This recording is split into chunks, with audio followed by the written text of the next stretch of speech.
soir. Oh, merci Seigneur. Alléluia. Jéhovah est son nom. Jéhovah est son nom. Adonai est son nom. Adonai est son nom. Elohim est son nom. Elohim est son nom. El Shaddai est son nom. El Shaddai est son nom. El Shaddai est son nom. Elohim est son nom.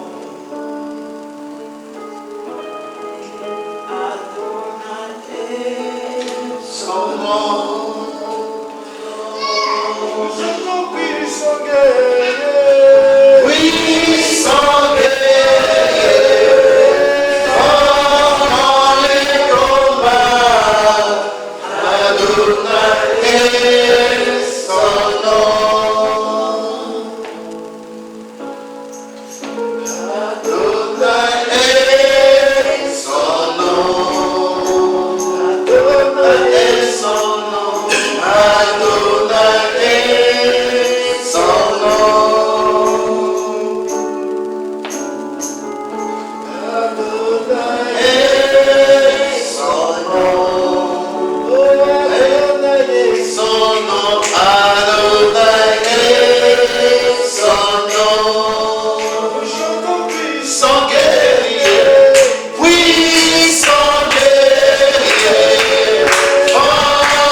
Seigneur des Seigneurs.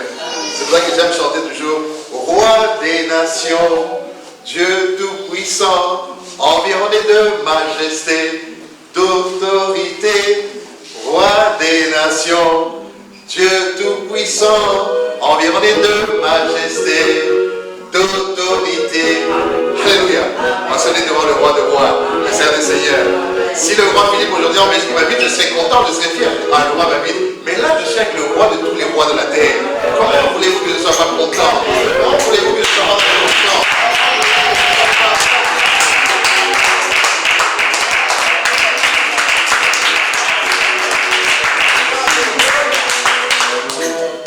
Non, il fait du bien ce roi-là. Vous savez, par la grâce que Dieu nous a fait quand même, par notre parcours de la vie professionnelle et autres, on a rencontré des grandes têtes dans ce monde. Hein. On a croisé des gens, on a dit bonjour à des grandes personnalités. Mais jamais personne n'a pu nous apporter la paix que le roi de rois peut nous apporter. Quelle que soit l'enveloppe qu'on a pu recevoir, les portes qui ont été ouvertes, c'est cela. Mais jamais personne n'a pu nous toucher comme il a pu nous toucher. Il peut te faire pleurer, il peut te donner la paix, il va jusque dans les profondeurs où personne ne peut aller, où l'argent ne peut pas aller. C'est pour ça que nous reconnaissons qu'il a reçu le nom au-dessus de tous les noms. Et tout le genou fléchira lorsqu'on parlera de l'agneau. Parce qu'il est tellement fort, tellement puissant, que personne n'est égal à lui. Et comment ne pas prendre un petit temps ensemble ce matin pour l'adorer, pour l'élever, le glorifier. Car c'est le seul qui est digne et qui mérite un petit temps de notre semaine pour pouvoir nous rassembler, le glorifier. Nous faisons des réunions, nous sommes au travail, nous sommes dans des activités associatives, nous sommes ici et là. Mais un petit temps seulement pour qu'on reconnaisse sa grandeur, sa souveraineté, sa seigneurie. D'autres cette semaine sont partis, d'autres ont été enterrés, d'autres ne sont plus. Nous-mêmes, nous avons été dans des deuils ici et là. Est-ce que nous sommes meilleurs qu'eux? Est-ce que nous sommes plus beaux? Est-ce que nous sommes plus riches? Rien du tout, nous sommes rien, nous sommes que poussière et nous retournons à poussière. Mais pour le peu de temps qui nous reste, il est bon, doux et agréable pour des frères et sœurs de s'asseoir, de se réunir, d'adorer le Seigneur, malgré nos défauts, nos imperfections, mais nous sommes devant la perfection par excellence. C'est lui qui nous parfait, c'est lui qui nous rend meilleurs, c'est lui qui nous rebousse, c'est lui qui nous redresse lorsque nous sommes courbés. Alors comment ne pas le rendre grâce? Encore une fois, nous acclamons le roi.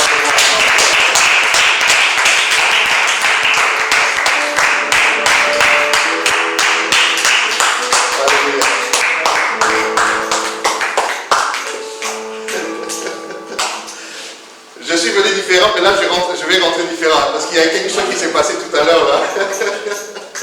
Il m'a déchargé d'un petit fardeau là. Alors la Bible dit que là où 2 ou 3 sont assemblés en mon nom, je suis au milieu d'eux. Aujourd'hui, le diable est en train de faire en sorte de minimiser cet aspect-là.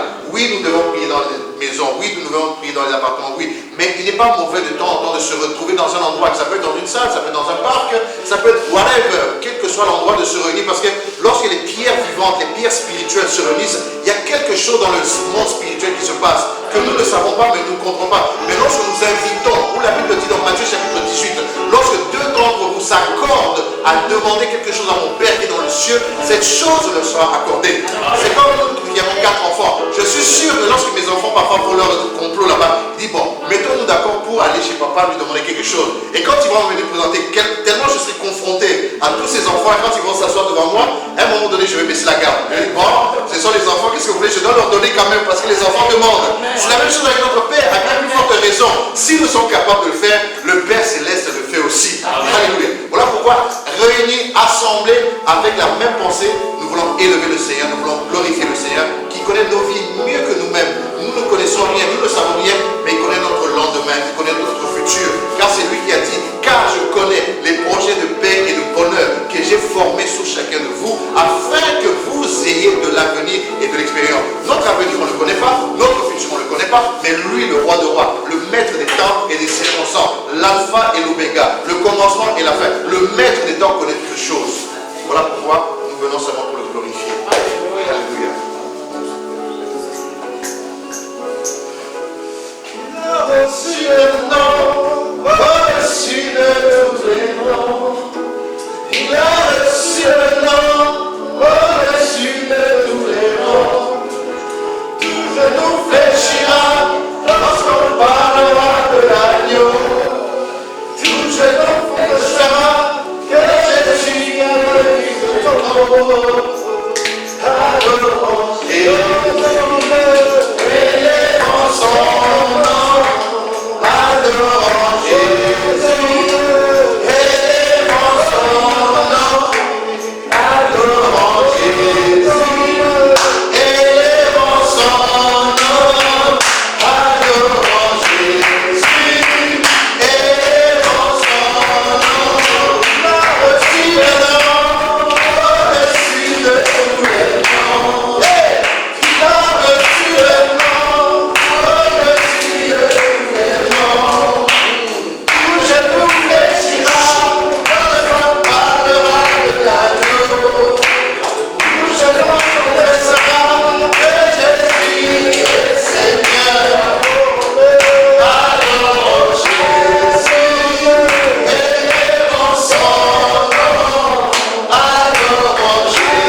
là où je vois que la parole de Pierre prend tout son sens. Il dit 1 Pierre chapitre 2, si vous avez goûté, bien aimé, il faut goûter que le Seigneur est bon, approchez-vous de lui.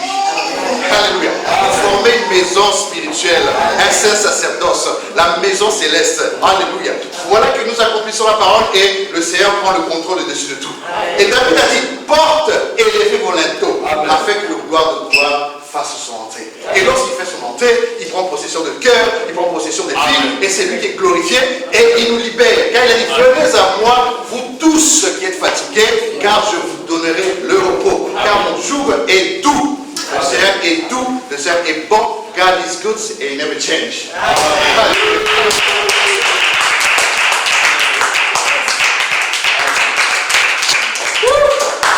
Mais voilà, je suis...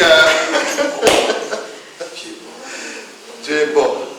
Bon, aujourd'hui le Seigneur nous a conduit différemment. Hein. Amen. On va prendre un petit temps sur le partage, mais je crois qu'il a déjà pris le dessus sur toutes les choses. Amen. Il y a des maladies qui ne vont plus être là. Il y a des situations difficiles qu'on avait qui ne vont plus être là. Il y a des stress qui nous ont enlevés qui ne vont plus être là. Il y a des problèmes cachés que nous avions dans la salle qui ne vont plus être là. Parce que la Bible dit, lorsque vous élèverez le Fils de l'homme, c'est là que vous serez réellement affranchis. Lorsqu'on élève le roi de rois, il prend possession. Qui peut résister devant lui? Tout genou fléchit, toute langue confesse qu'il est Seigneur. La maladie confesse qu'il est Seigneur. La mort confesse qu'il est Seigneur. Tout genou fléchit. La maladie, les problèmes, les difficultés, l'oppression, la dépression, tout fléchit les genoux devant le roi de rois et disparaît. Car personne ne peut tenir devant lui. Même dans le tombeau, la terre, comme on a dit la fois passée, la terre n'a pas pu supporter. Un jour c'était trop. 2 jours, le troisième, le maître sort, s'il te plaît. Tu es trop puissant pour moi. Donc même la terre n'a pas pu résister devant la puissance, l'autorité du roi de rois. Alléluia. Voilà pourquoi nous disons toujours, si pour toi l'œuvre de la croix, la prédication de la croix, c'est une folie, mais pour nous qui sommes sauvés, c'est une puissance. C'est une puissance. Alléluia. Merci Seigneur. Pour ceux qui étaient là le dimanche passé et le dimanche d'avant, on avait parlé du manque de connaissances. On s'était beaucoup appuyé sur Osée chapitre 4, verset 6, où le prophète Osée disait, parce que le Seigneur m'avait conduit à parler de ça, parce que dans notre marche, la vie sur la terre ici, la seule chose, le seul élément qui peut détruire une créature, un enfant de Dieu dans sa marche sur la terre, c'est le manque de connaissance. Quand on n'a pas la connaissance, le diable, dans son industrie, dans son système, est capable de nous détourner de la voie de Dieu, est capable de nous désorienter, est capable de nous dérouter du chemin. Alors que le Seigneur, il est le chemin, il est la vérité et il est la vie. Et il a dit que c'était lui qui était venu pour sauver. Et nous comprenons par cela que quand le diable opère, il faut que les enfants de Dieu se lèvent aussi pour apporter l'éclairage, la lumière, pour que nous puissions savoir sur quel chemin marcher. Et pour cela, on a besoin de la parole de Dieu. Parce que le roi et le prophète David va dire dans le psaume 119, verset 105, que beaucoup connaissent, mais je vais quand même le prendre, parce que nous sommes toujours dans cet aspect du manque de connaissance qui détruit. Psaume 119, verset 105, si quelqu'un l'a trouvé avant moi.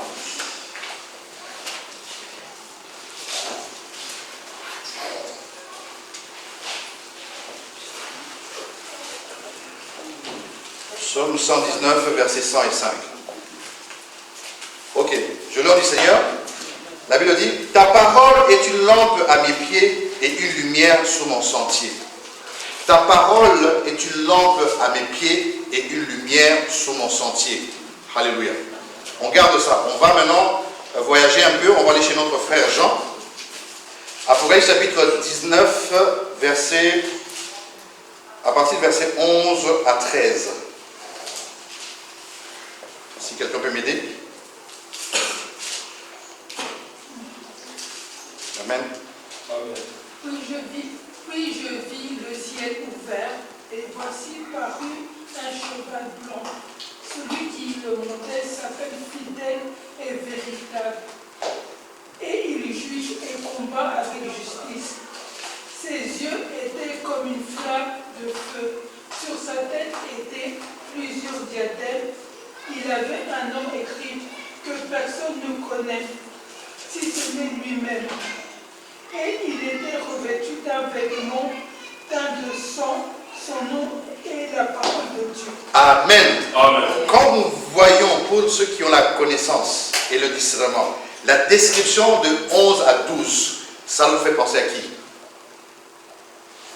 Puis je vis le ciel ouvert, et voici parut un cheval blanc, celui qui le montait. Donc on parle d'un cheval, et on parle de quelqu'un qui montait le cheval. Et c'est sur lui qu'on veut maintenant s'attarder. Et celui qui montait sur le cheval s'appelle fidèle et véritable, et il juge et combat avec justice. Donc il y a 4 éléments. Il est d'abord fidèle, il est véritable, 2, il juge et il combat avec justice. 4 éléments qui nous permettent de comprendre à qui on a affaire. Qui est derrière cela? Et pour nous les enfants de Dieu qui comprenons les Écritures, qui est celui qui est le plus fidèle, le plus véritable? Le Seigneur Jésus. Le Seigneur Jésus, n'est-ce pas? Alléluia. Et encore, ce n'est pas fini, parce qu'il est infiniment varié dans sa sagesse. Et la Bible dit, il juge et il combat avec justice. Amen. Qui juge et combat avec justice? Encore une fois, le Seigneur Jésus, Jesus, Yeshua. Alléluia. Amen. Et Apocalypse est en train de nous confirmer, parce que quand on a l'Esprit de Dieu, on va comprendre que, quel que soit là où on se retrouve dans les Écritures, le Saint-Esprit ne se contredit jamais. Amen. Ce que Paul va dire, ce que Moïse va dire, ce que David va dire, les apôtres qui sont venus après, qui ont goûté à la grâce, vont confirmer ce qui a été dit, puisque ce qui a été dit à l'époque, c'était dans l'ombre. Et eux vont venir nous révéler ce qui est dans la réalité. C'est comme moi ici, vous voyez, je suis en train de marcher, il y a mon ombre qui me suit partout. Mais on ne peut pas dissocier mon ombre de ma personne. Mon ombre est le reflet de ma personne. Amen. Et c'est la même chose avec le Seigneur. Lorsqu'on parlait de Jésus, Yeshua, ou le Je suis dans la Torah, dans les 5 livres de Moïse, dans les Pentateuques, ou dans les prophètes et dans les psaumes, en réalité, le Seigneur était déjà là. Voilà pourquoi lorsqu'il rencontre, mais j'aime trop ce passage, quand il rencontre les pharisiens, il lui dit, tu n'as même pas 50 ans, petit gamin, et tu veux te confronter à notre père Abraham. Il dit, mais avant qu'un père Abraham ne soit, moi je suis. Je suis là déjà dans l'exode de 3. Tu m'as pas vu, mais laisse-moi te donner mes lentilles spirituelles pour que tu vois que le je suis là, c'était moi. Alors, Jean va dire ici 4 éléments. Celui qui montait sur le cheval s'appelle fidèle et véritable. Deuxième chose. Troisième, il juge et il combat avec justice. Ses yeux étaient comme une flamme de feu. Sous sa tête pétaient plusieurs diadèmes. Imaginez un peu. Vous avez regardé les films Star Wars, les Dragon Ball Z et tout. Ça, c'est rien, ça ce sont juste des petits échantillons. Ici, on parle du roi qui a les 7 yeux de l'esprit. Et sous sa tête, des diadèmes. Et il avait un nom.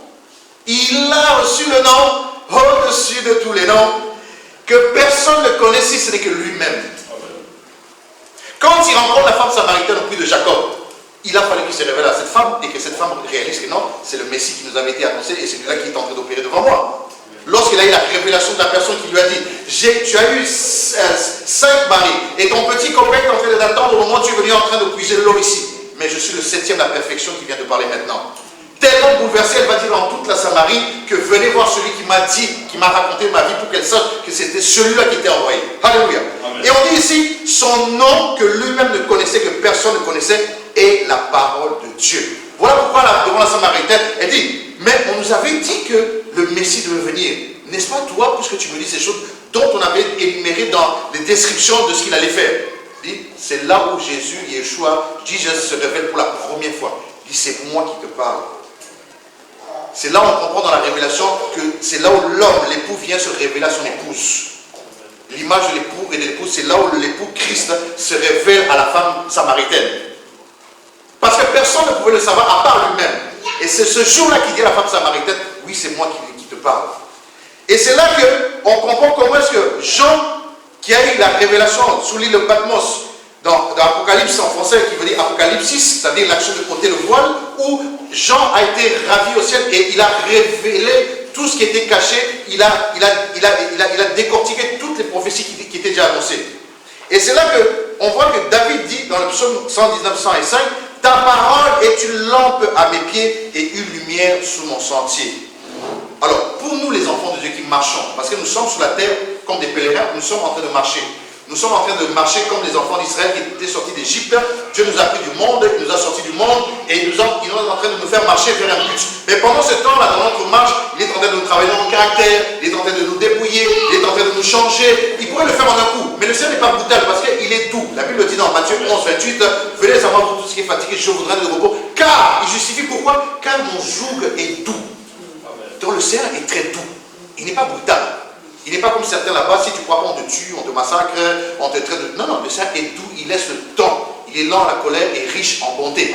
Alléluia. Et il dit ici que la parole est une lampe sur notre pied et une lumière sur nos sentiers. Quand nous marchons sur la terre ici, si on est dans un endroit obscur, ou bien on n'a pas de lumière, même quand on roule en voiture, en vélo, ou même le train, ou même tous les moyens de locomotion possibles, et qu'on ne voit pas devant nous, nous sommes rassurés que nous aurons des accidents.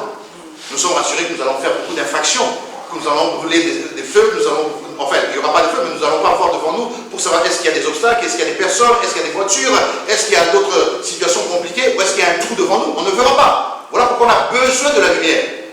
Même pour que vous nous voyez ici, il y a la lumière dans la salle pour qu'on puisse voir, pour qu'on puisse savoir, ah, mais mon frère est là, ma soeur est là, et ainsi de suite. Et dans la marche d'un enfant de Dieu, de tout enfant de Dieu, on a besoin de cette lumière-là. Et cette lumière, c'est la parole de Dieu. Amen. Sans la parole de Dieu, il est impossible de voir clair. Il est possible de voir même sur un petit chemin dans un sentier. Pour nous qui venons d'Afrique, moi je viens d'arriver dans l'Afrique en 2022, j'ai été jusqu'au village là-bas. Mais il y a des chemins où c'est pas la grande route comme ici, hein. C'est-à-dire qu'on se suit dans le champ, sur un petit chemin là-bas, où les gens marchent l'un derrière l'autre, et c'est ça le chemin. Et c'est ça le sentier dans la brousse, dans la forêt, que tout le monde emprunte pour aller à la rivière, pour aller à la forêt, pour aller faire la pisciculture, et toutes ces choses-là. Et sur ce chemin-là, si tu n'as pas d'orientation, tu te perds. Voilà pourquoi le Seigneur est notre lumière, il est notre boussole par excellence. Voilà pourquoi dans ce livre du prophète Osée, qui disait que mon peuple était détruit par manque de connaissances, et c'était un rappel pour ceux qui n'étaient pas, et il disait que puisque tu as rejeté la connaissance, je te rejette toi et tous tes enfants. Cela, on avait compris que c'était quand même grave. C'est que ce n'est pas seulement le fait de mourir parce que je manque de la connaissance, mais le fait que je manque de la connaissance parce que je n'ai pas cherché la connaissance. Parce que la connaissance, il faut la chercher.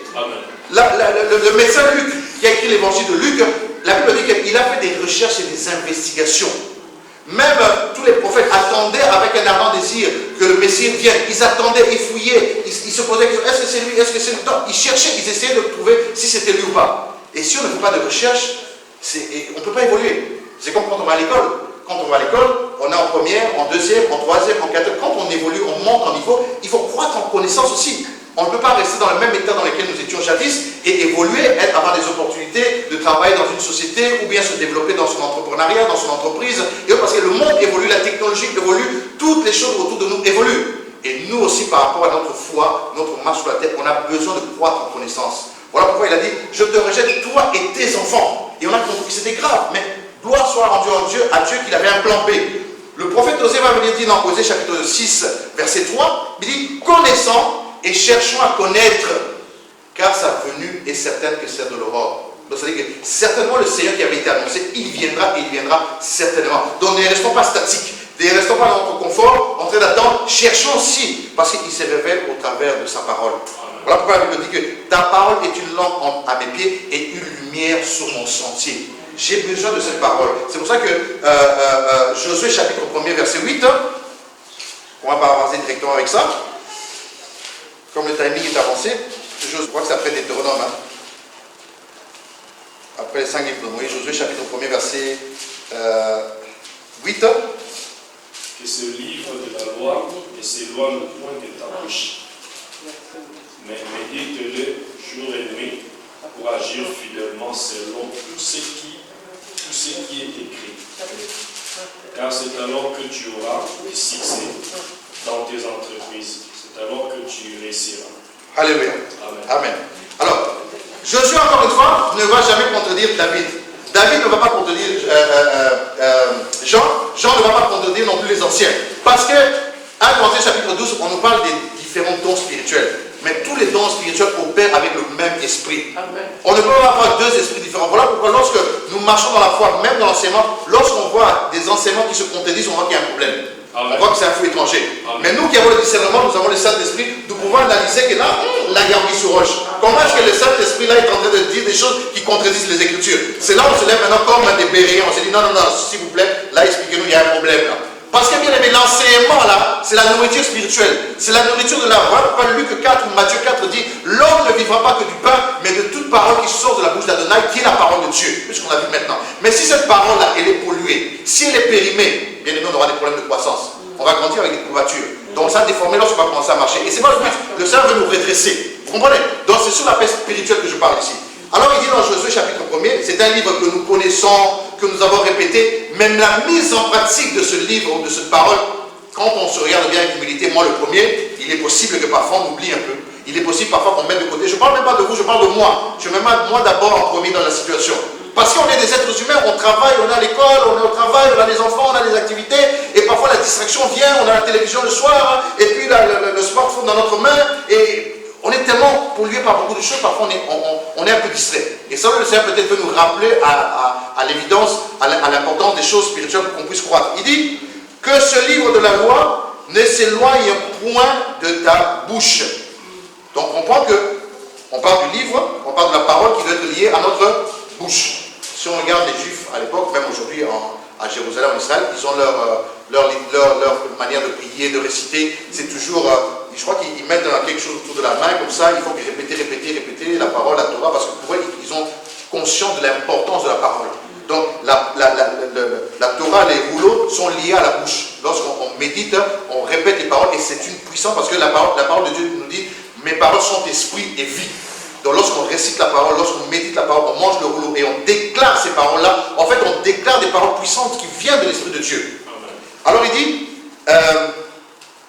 médite-le jour et nuit, pour agir fidèlement selon tout ce qui est écrit. Voilà.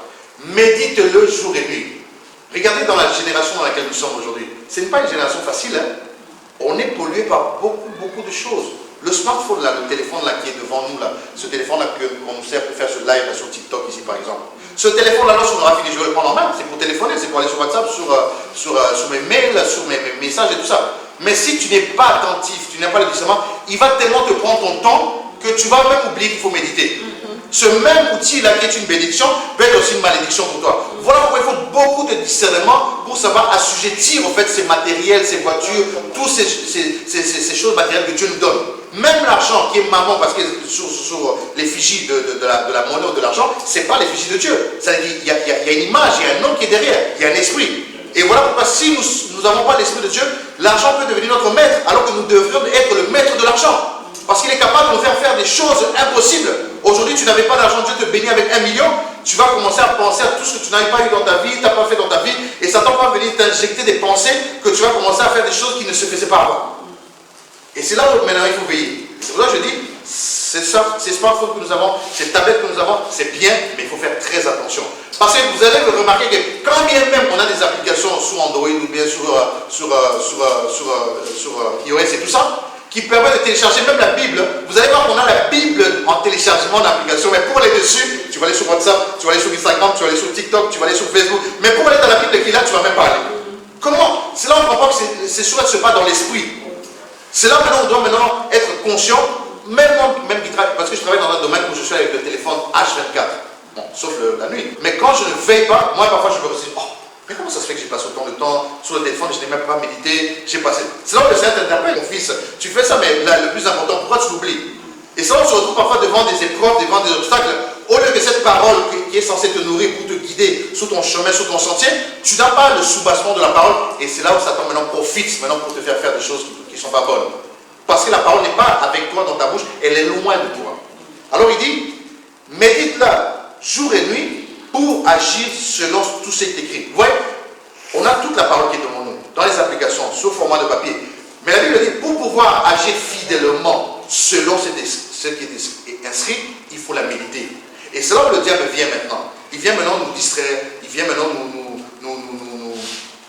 donner d'autres pensées, d'autres occupations, parce qu'il sait que si on la médite, on va agir fidèlement. Et lorsqu'on va agir fidèlement, on va honorer le Seigneur. On va se retrouver devant les tentations comme Job, où Satan est en train de se balader, il vient se retrouver devant l'assemblée des saints, et Dieu, qui a laissé Dieu de l'esprit, comme on l'a lu dans Apocalypse 19, il dit, d'où viens-tu? Oh, mais je vais me promener. Et Dieu lui demande, mais t'as pas remarqué mon serviteur Job là? Mais Job là-bas, mais il te craint seulement parce que tu l'as béni. Et c'est là où Job était quelqu'un qui était dans la parole. Quelles que soient les situations que Dieu a permises au diable d'aller le titiller un peu, qu'il a repris sa santé, qu'il a repris son épouse, qu'il a repris les enfants, qu'il a repris toutes les bénédictions, Job ne s'est jamais détaché ni à gauche ni à droite, parce qu'il avait compris que j'avais affaire au Créateur par excellence, celui qui amène à l'existence ce qui n'existe pas. Job avait été convaincu que le Seigneur était la résurrection, était la vie. Voilà pourquoi il était capable d'accepter que même son épouse, sa femme, lui dit maudit Dieu. C'est dans les Écritures. Hein. Sa femme, la femme de Job, malgré qu'elle a goûté à la bénédiction, elle a bénéficié de tout ce que Dieu avait fait dans leur famille, qu'ils ont eu des enfants, et a bénéficié de tout ça. La femme, à un moment, arrive à une situation où elle arrive au bout, parce qu'ils avaient tout perdu, et la femme lui dit, maudit Dieu. Mais Job, il a dit, non. Je me rappelle d'Adam là-bas. Adam, il y a longtemps, là-bas, il y a quelques siècles, hein. Adam avait écouté sa femme. Là, dans mon cas ici, moi, je ne veux plus vivre la même situation qu'Adam. Bien que c'est mon épouse, je l'aime beaucoup, mais là, je suis l'homme, je suis la locomotive, je suis la tête du wagon. C'est ma femme qui m'accompagne, mais je dois veiller sur cette parole-là. Je ne veux pas accepter qu'elle me maudisse jusqu'à les maudire, mon Dieu. Alors qu'il est la puissance, il est la résurrection, il est la vie. Non, chérie, je t'aime bien, mais ça, je ne veux pas franchir cette étape-là. Parce que ça, c'est l'étape de la non, on ne peut pas franchir, c'est non-limite. Job s'est rappelé parce qu'il était dans les Écritures. Voilà pourquoi un homme qui est dans les Écritures va se rappeler et dire non, cette chose était arrivée à Adam là-bas, je ne peux pas le faire. Et c'est pour ça que Paul va dire que toutes ces choses qui sont arrivées à nos ancêtres, à ces gens qui étaient dans le passé, toutes ces choses que Dieu a permises, parce que parfois quand on lit des histoires dans l'Ancienne Alliance ici, ou dans l'Ancien Testament, on se dit mais comment est-ce que Dieu pouvait être comme ça? Comment est-ce que Dieu avait permis? Ne savait pas-t-il que? Mais vous savez qu'il y a des choses que Dieu a permises pour nous servir à nous d'enseignement. Ouais. Dieu a utilisé ces gens-là comme des échantillons. Même Satan est à son service. Dieu dit que même Nabucodonosor est son serviteur. C'est-à-dire que même le diable, sans le savoir, il sert Dieu sans le savoir que Dieu l'envoie. C'est comme avec Satan. Dieu, dans Job, chapitre 1er, il dit à Satan, bon, va un peu titiller Job, hein, prends tout, mais sauf sa vie. Et tu verras s'il ne me craint pas. Il a fait. Satan regardait, il observait, rien. Tentation première, rien. Deuxième tentation, d'abord la santé, et puis la femme, et puis les enfants, rien. Il dit, mais ce gars-là, il est sérieux. Il est si intègre, parce que Dieu a dit que c'est un homme intègre qui me craint. Voilà pourquoi la Bible dit que le commencement de la sagesse, c'est la crainte de Dieu, et la crainte de Dieu, et c'est la haine du mal. Job connaissait ça. Il s'est rappelé aussi de son ancêtre là-bas, Joseph. Et Joseph aussi, il était devant la femme de Potiphar, devant la tentation. Et la Bible décrit Joseph comme un bel homme, hein, donc beau de figure. Parce que Dieu, quand il fait les choses, il les fait bien aussi. Mais la femme aussi là, c'était une femme qui était avec des parfums, avec la luxure et des parfums de luxe.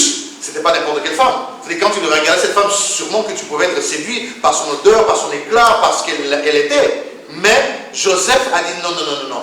Je connais la parole de Dieu. La parole de Dieu me dit je ne peux pas enfreindre cela. Et il a gardé le cap, même s'il a été en prison, même s'il a été torturé, toutes ces choses-là. Mais voyons comment est-ce que Dieu a vu son intégrité. Dieu l'a élevé jusqu'à être premier ministre dans toute Égypte. Vous vous rendez compte de l'élévation?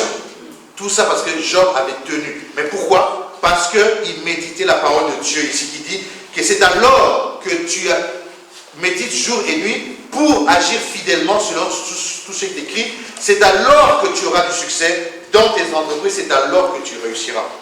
Combien d'entre nous ici, nous sommes nés dans des familles, après nous terminons nos cursus scolaires, universitaire ou high school ou graduat et tout ça. Et le but de tout ça, pendant toutes ces années, nous sommes sacrifiés. C'est pourquoi? C'est pour un jour avoir un bon travail, c'est pour un jour avoir une bonne situation, pour l'homme avoir peut-être une femme plus tard et la femme peut-être avoir un bon mari ou soutenir son mari, ou les projets qu'il a dans la vie et toutes ces choses. Ce sont des choses humaines pour lesquelles on a besoin pour vivre sur la terre.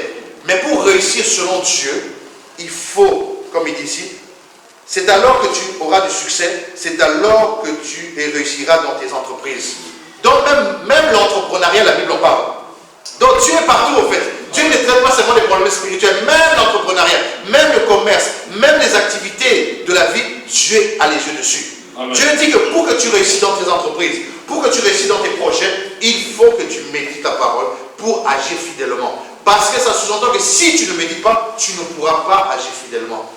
Parce que la Bible dit que, 1 Pierre chapitre 5 verset 8, la Bible dit, le diable rôde comme un lion rugissant, cherchant qui dévorer. Parce que le diable, comme il est là, le fait qu'un jour, toi mon frère, toi ma soeur, tu as accepté d'accéder à la foi, tu as accepté, tu as entendu la parole de Dieu et ça t'a convaincu que le Seigneur est ton Seigneur et ton Sauveur et que tu le suis pour avoir la vie éternelle, le monde de ténèbres s'est ébranlé. Le monde de ténèbres, à partir de nos familles d'où nous sortons, où il y avait des systèmes établis, il y avait des lois établies, il y avait des alliances établies, tout ça, ils se sont levés pour dire c'est pas possible, on a perdu quelqu'un. Parce que pendant longtemps, nous avait enfermés. Pendant longtemps, nous avait eu. Mais le jour où le Seigneur permet qu'on entende sa parole et on accepte de le suivre, c'est là où maintenant Satan va se déchirer maintenant. Il fallait non, on ne peut pas le laisser partir, on ne peut pas la laisser partir. Elle a compris et elle a réalisé. Elle est partie dans le camp adverse. Pourquoi? Parce que nous avons compris que nous sommes dans l'équipe plus que vainqueurs. Nous avons un bon coach, nous avons un bon manager, nous avons la ligue des ligues célestes qui gagne toujours. Quand nous avons réalisé ça, non, moi j'allais dans la meilleure ligue, pas dans les petites ligues là-bas où on perd. Ici on ne perd jamais. Parce qu'il a vaincu. Il a gagné, nous sommes dans l'équipe qui a toujours vaincu et qui gagnera toujours. Parce qu'on ne fait pas d'effort pour cela. Il y a 2000 ans à la croix, quand il a, avant de rendre la Père, tout est accompli. Il y a un désordre dans le monde des ténèbres. La Bible dit que le Seigneur de gloire est allé pendant, vous savez, on va le lire un autre jour parce que le temps est limité. La Bible dit que pendant plusieurs heures, il y a eu l'obscurité au ciel.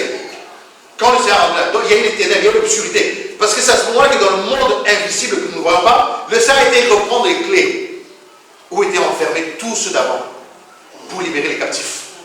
Voilà pourquoi à Ephésiens chapitre 4, à partir du verset 11, la Bible dit, verset 9, 10, 11, la Bible dit, celui qui est descendu, c'est le même qui est remonté. Mais il est descendu où? Dans les régions inférieures. Pourquoi dans les régions inférieures? Pour aller libérer les captifs. Il y avait Moïse qui était là-bas, il y avait Abraham qui était là-bas, il y avait Samson qui était là-bas, il y avait tous ceux qui étaient là avant, il fallait les libérer parce que jusqu'au Seigneur Jésus, personne ne pouvait ôter. Voilà pourquoi Jean-Baptiste va dire à ses disciples, voici l'agneau de Dieu qui ôte les péchés du monde. Et le Seigneur qui était son cousin va dire, il n'y a pas plus grand prophète que lui.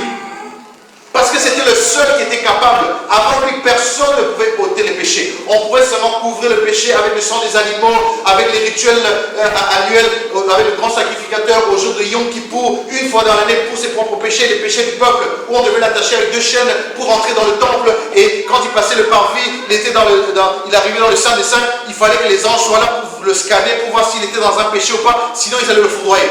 Mais le Seigneur, lorsqu'il a rendu, la Bible dit que le voile qui séparait le lieu saint et le très saint avait tellement une épaisseur de quelques mètres. Et la Bible dit que sans l'aide d'aucune main, l'Épître aux Hébreux, la Bible dit sans l'aide d'aucune main, le voile qui séparait le lieu saint et le lieu très saint se sépara en deux. Pour que toi et moi, nous puissions avoir accès au roi de rois. Nous puissions nous asseoir à la table du roi, malgré nos imperfections, malgré nos défauts, qu'on mange à table avec le Seigneur. Et c'est ça la grâce. Nous n'avons pas fait d'efforts. Nous n'avons pas payé un prix. Nous n'avons pas payé des sacrifices, des holocaustes, et tatati, et tatata. Voilà pourquoi, dans l'enseignement, nous devons apporter la lumière qui est la parole de Dieu. Voilà pourquoi, dans le temps d'aujourd'hui, je suis désolé de le dire, mais je dois le dire. Aujourd'hui, selon la doctrine, l'enseignement, il n'y a pas un autre hôtel qu'on peut bâtir.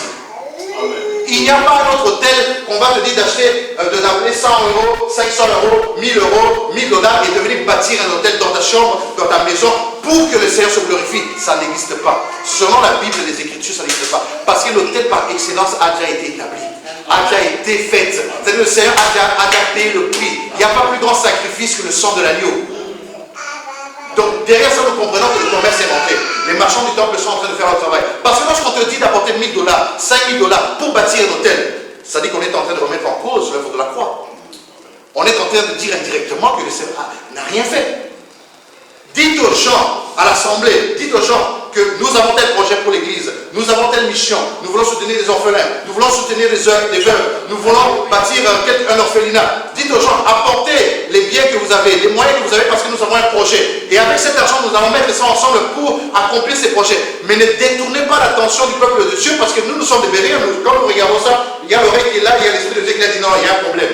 On ne peut pas dire aujourd'hui, 2000 ans après, de venir bâtir des hôtels. Quel est l'hôtel que... La Bible dit, l'or, Agé dit, l'or et l'argent m'appartiennent.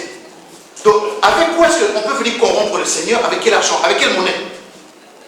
Avec quel argent? L'or et l'argent m'appartiennent. Le Seigneur, ce qu'il cherche, c'est des cœurs disposés. Des cœurs purs qui viennent vers lui sincèrement. Amen. Et après, le Seigneur prend le contrôle, il dirige nos vies, il dirige nos pas. C'est comme quand on met aujourd'hui, pour aller d'un endroit à l'autre, aujourd'hui en Europe par exemple, on a le GPS. On a Waze aujourd'hui. Parfois, nous ne savons pas comment est-ce que nous pouvons arriver dans cet endroit, mais on va mettre ça sur l'adresse et ça nous fait éviter les pièges, les embuscades, les accidents et toutes ces choses pour arriver plus vite à destination.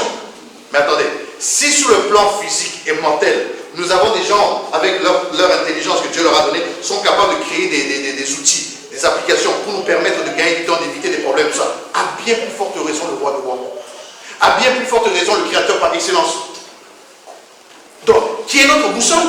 Parce que c'est lui qui dirige nos pas. C'est sa parole qui est une lampe à nos pieds et une lumière sur notre sentier. Oui. Donc, quand nous avons compris ça, que quand on médite la parole, on s'appuie sur les Écritures, on laisse Dieu contrôler nos vies, on laisse Dieu prendre la place de notre vie, et c'est là que Dieu se glorifie. Parce qu'en fait, c'est là où il prend plaisir maintenant d'agir. Parce que lorsque nous venons avec nos gymnastiques, avec les alliances terrestres et tout ça, en fait, indirectement, nous sommes en train de dire à Dieu, Seigneur, nous nous suffisons nous-mêmes. Nous sommes capables. Nous sommes plus intelligents que toi. Tu as dit ça dans tes Écritures, mais nous pensons que ça doit être comme ça. Donc quand on fait ça, le Seigneur, notre Dieu, il est tout. La Bible dit, qu'est-ce qu'il fait? Il se retire. Il dit, ok, je ne vais pas la forcer, je le laisse faire. Mais quand les conséquences sont venues, c'est nous-mêmes qui allons venir pleurer. Seigneur, Seigneur, Seigneur, regarde ce qui s'est passé. Le Seigneur va dire, mais mon fils, ma fille, tu as été faire ça, mais ce n'était pas ma volonté. Voilà pourquoi il est bon que dans tout ce que nous faisons de notre mieux pour être toujours dans la volonté parfaite. Alléluia. Parce qu'il y a la volonté parfaite de Dieu et il y a la volonté permissive. La volonté permissive, c'est Dieu qui te permet parce que tu veux. Ce n'est pas sa volonté. La volonté du peuple d'Israël, c'était d'avoir un roi. Alors que Dieu voulait leur donner un roi. Mais ils ont voulu un roi, Dieu leur a donné Saül. Mais Saül, voilà. Mais Dieu avait un roi selon son cœur. Mais comme ils ont réclamé, parce qu'ils étaient fatigués d'avoir des tonnerres qui viennent du ciel depuis Moïse et tout ça, et plein de choses qui se passaient, ils se sont dit non, on veut notre roi. Les gens ont dit ok, je vous donne votre roi. Mais après, qu'est-ce qui s'est passé devant Goliath? Est-ce que ce roi-là était capable? Non. Il était capable.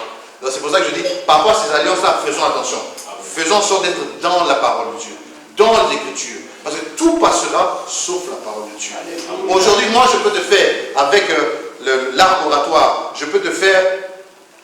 Vous savez, un prédicateur ou un enseignant, quand il est devant les gens, avec la grâce de la parole, avec le charisme que Dieu peut lui donner, il est capable de faire sortir de l'argent dans les poches des gens sans qu'il le voie. Il est capable, c'est-à-dire que comme un feuman, il flash comme ça, vous êtes touché par les émotions, vous sortez l'argent, et après, lui se met de l'argent dans les poches, mais après, Dieu n'est pas dans l'affaire. C'est-à-dire que vous avez fait plaisir à un homme, mais vous n'avez pas fait plaisir à Dieu. Amen. Et c'est là où le Seigneur est intervenu avec le fouet dans le marchand du temps, comme ça, fouetter, pour chasser les mauvais esprits. Et c'est là où nous venons dans la parole, dans l'enseignement, pour chasser ces mauvaises pensées-là, pour que chacun de nous revienne à la croix. Car Paul dit, nous n'avons pas autre chose que nous voulons prêcher, rien que la prédication, l'œuvre de la croix. Christ crucifié. Alléluia. Amen. Time. Midi 10. Alléluia. Alléluia. Le temps est serré. Hein? Alléluia. Alors, ce que je demanderais peut-être, c'est de prendre le temps de revenir sur Apocalypse 19, sur Josué chapitre 1er. Et qu'est-ce qu'on a lu encore? Psaume 125. Psaume 119, verset 105. Merci. Et pour ceux qui n'étaient pas là la fois passée, le soubassement de notre pensée, notre partage, c'était sur Osée chapitre 4, verset 6, et Osée chapitre 6, verset 3. C'est là qu'on a commencé pour aller maintenant avancer, naviguer, pour arriver là où nous sommes aujourd'hui. Parce que je voulais parler d'autre chose, mais le Seigneur me met la conviction à cœur vraiment de rester sur ça. Parce qu'on peut parler de beaucoup de choses, mais si la connaissance n'est pas là, ça va être vraiment difficile. Et je vais continuer encore dans ça, parce que ça sert à rien que je précipite les choses tant qu'on n'a pas compris la base ici. Parce que c'est comme dans une maison, lorsqu'on construit une bâtisse, une maison, si les fondements ne sont pas solides, c'est difficile. C'est pour ça que David dit dans le psaume 11, je crois, verset 3, que lorsque les fondements sont ébranlés, le juste, que ferait-il? Et comme nous sommes justes, pourquoi? Parce que l'Épître aux Romains nous dit le fait que la parole de Dieu nous a justifiés, nous a sanctifiés, c'est pour ça que nous sommes devenus des justes. Pas parce que nous sommes parfaits, mais parce que la parole de Dieu nous a sanctifiés, nous a justifiés. Et voilà pourquoi on devient juste, parce que le Seigneur nous justifie. Alléluia.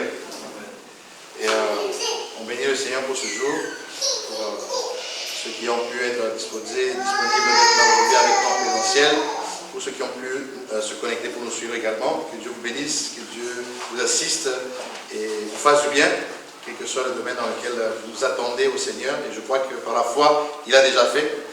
Et qu'est-ce que je peux dire de plus? Nous avons la grâce d'avoir le soleil aujourd'hui. Le Seigneur est bon. God is good. Voilà. Que Dieu nous bénisse, que Dieu nous garde. Bon après-midi à tout le monde. Bonne journée et bon début de semaine à tout le monde.